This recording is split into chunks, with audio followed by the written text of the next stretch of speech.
जिंदगी में आके रानी दगा जन देबे। मोर जिंदगी में आके रानी दगा जन देबे। मोर जिंदगी में आके राजा दगा जन देबे। मोर जिंदगी में आके राजा दगा जन देबे। कसम चाहे गिरिया खवाले, कसम चाहे गिरिया खवाले, माया नहीं छूटे वो। मोर जिंदगी में आके राजा दगा जन देबे। मोर जिंदगी में आके रानी दगा जन देबे।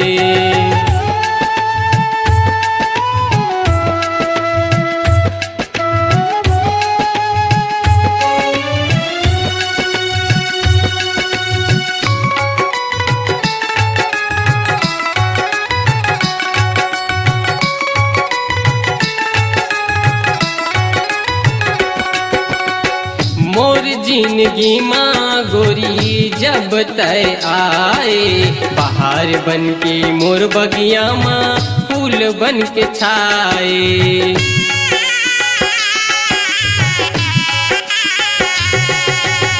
जब ले तोला देखे राजा मन मोर भाई, मोरे मन के मंदिर माँ तही हसमाए।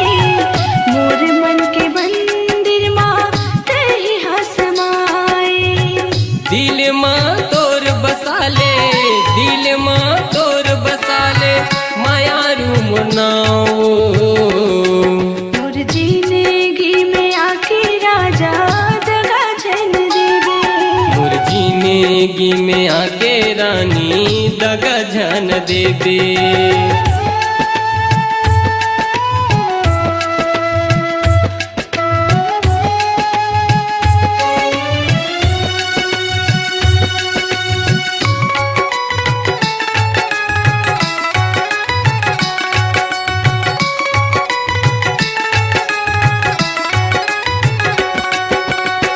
बिजली बन के चमकते रहिबे मोर अंधेरी रात माँ, फूल बन के महकते रहिबे मोर माया के छाँव माँ।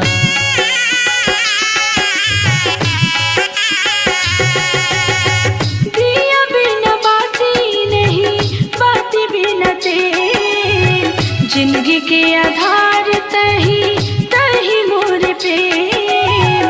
जिंदगी के आधार तही तही मोर प्रेम। जिंदगी भर संग रहिबो, जिंदगी भर संग रहिबो, माया संगी बाट के। मोर जिंदगी में आके राजा दगा जन देबे। मोर जिंदगी में आके रानी दगा जन देबे।